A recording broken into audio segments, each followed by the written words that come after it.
should we start? No, let's go with this one. This one's an interesting one, and this the triploid one. That's what we'll do.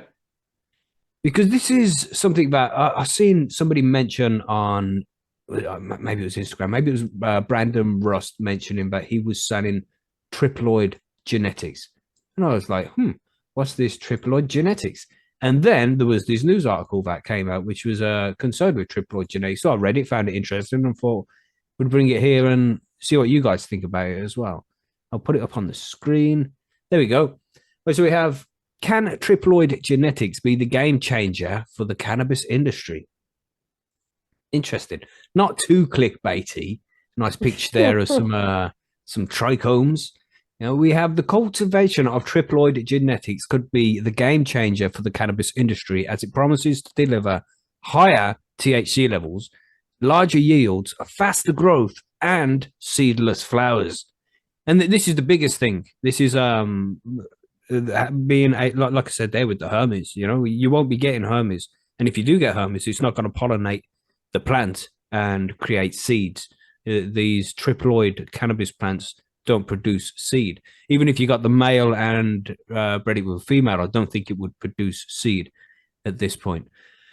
I'll read on a little bit more. We got the application of triploids is not a new concept in agriculture. Consuming seedless fruit generally enhances the eating experience for most people.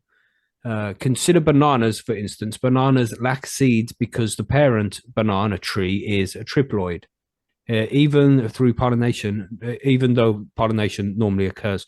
Typically, species with a chromosome set number divisible by 2 can produce seeds, while those uneven sets of chromosomes are either sterile or do not produce seeds. So, yeah, it's a bit sciencey so far, right? Is everybody keeping up there?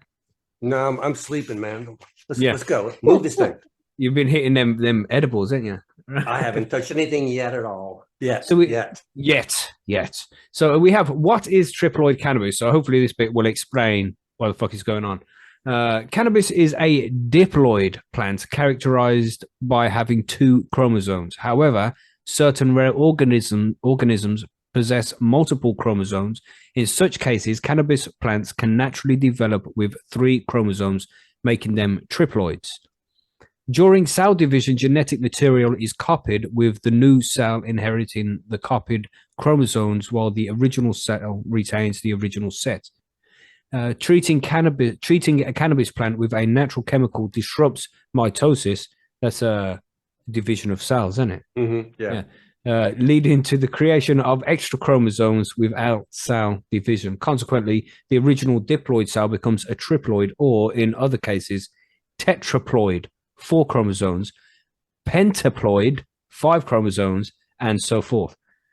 So yeah, this is some crazy GMO shit, right? Is this weird or what?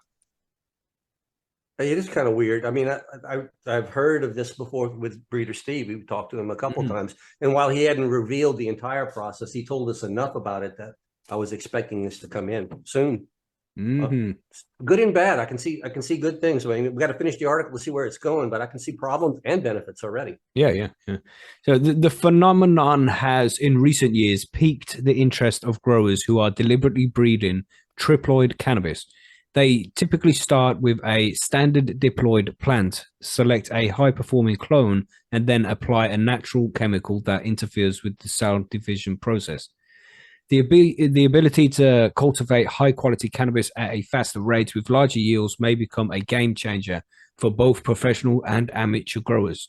While the cultivation of triploid cannabis appears to still be in a niche in the cannabis space, the method might become widely adopted and normalized, much like in the fruit and vegetable industries across both commercial and home cultivation settings. So yeah, I just think this is interesting, man. And Cloud says there in the chat, Buddha Steve don't use triploid in his tech. Okay. I don't know. What's wrong with this is where it gets me. We're already growing cannabis, which is like 30% THC, right? And 30% is a third of what you're growing there. You know, when you got that bud, you got 60%, 69% plant matter and 30% THC. Is that not enough? Is that not what do you want from this plant? You want it to be dripping? I mean, I'm sure we do want it to be dripping, but No, how much further can we push it before it's too much? we want it to produce perfectly crystalline THC in forms that we don't have to refine it. That's what we're looking for, right? Mm-hmm. Well, I mean, And that's what you would think. You would think by what the market is chasing. Actually, we're not looking for that at all. We're actually looking for the whole plant in a balanced medicine is what we're looking for, really. Arnie Scarpa said in the chat as well, in the chat, he said, how much faster will they grow? This is another point. Do they not grow fast enough? You can grow auto flowering plants in 12 weeks that produce 25 to 30% THC buds and a good amount as well. They're going to yield a decent amount of buds. Like, how much further can it be pushed before it I don't know, just grow one fat bud, straight from the off seed. It just pops up like a watermelon. Is a fucking fat bud. That'd be interesting. Did you really want to ask that question? How much further can you go? Because that's almost rhetorical. They're going to push it further than this, way further. Yeah. Crazy, man. I'm actually waiting to see the THC gene being spliced into other things. I haven't seen anything about that yet. I don't know anything about it, but it just seems like it's going to be a natural progression over time. Mm-hmm. And HV in the chat there, pretty much I agree completely with this. He said, I'm more than happy with my autos from Mephisto. Not too fussed about the triploid business. You know what I'm saying, bro? Pretty much that. I mean, one of the autos that I grew on one of my previous runs, I can't tell what the CBD level was, but it was a cross CBD THC plant. And it fucking grew 7 ounces on it. And it was 70 days from seed. And it grew. How much faster can we really expect to go? I mean, that's again, a rhetorical question there, because the cannabis producing industry, not home growers, but the industry, they're going to say, "Oh yeah, just give it to me faster, because that means they have to maintain less and less space, and it becomes more energy efficient and environmentally, in a way, I would say environmentally friendly if it takes less energy and nutrients to grow." That's a good point. Very true. So it probably depends who you're talking to, home grower versus commercial grower, because obviously, if you're a home grower, I don't know. You love the process and everything that goes into it. Yeah. So what do you all think in the chat about this one? Let us know in the comments or in the chat if you're here live with us. What do you think? Would you grow these? Yeah, you can buy these genetics. Yeah, you can get them now already. There's people selling them. Somebody did mention in the chat there. I'm not sure. Like, can you buy them from reputable places? Reputable is the special word there, I think. Right. Growers in the community have said that they have some, that kind of thing. It's not like I'm going to use a big corporation name. Don't be offended, but that's not like says, we're selling these things to anybody who wants them here. Right. Like, beep out that name just to add controversy, and people would be like, "What did he say?" I did on purpose. That one out there to have controversy, but as of yet, I don't know if any of the big growers having that out there. It's small medical growers and small commercial growers that are playing with this that I understand right now, because it's so new. Yeah. And who was that? Who said that in the chat there? It's gone.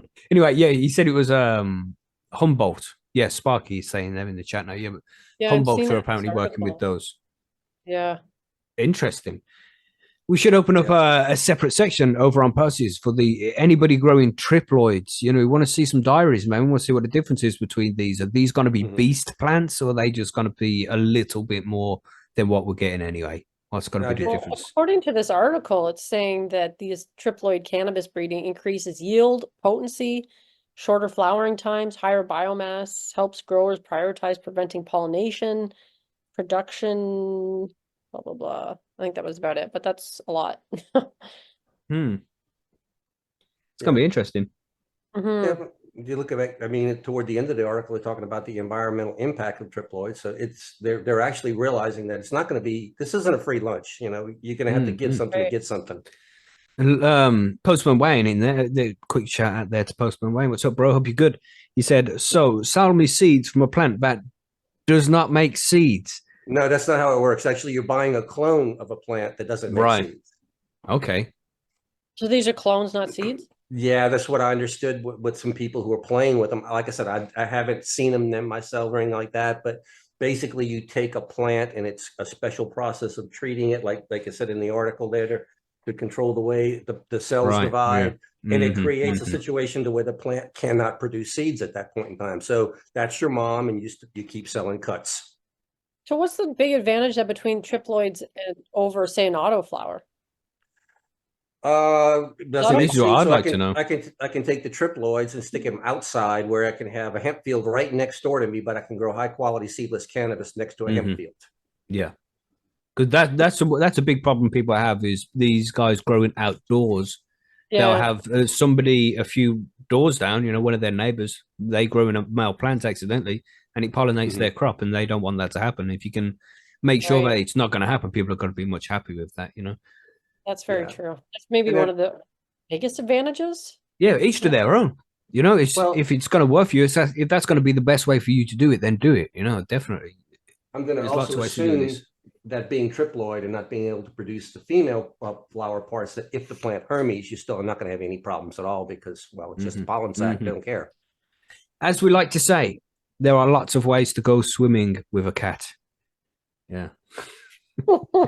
Sparky says that Humboldt is selling triploid seeds, so evidently they figured a way of carrying this on into offspring. So this is only this is a viewer in the chat that's saying this. We haven't checked it out, so if you're hearing me say this, check it out yourself. We haven't 'Cause verified that information yet. exactly. So Really imagine this is how expensive they are. all new to us. We're just kind of putting it out there.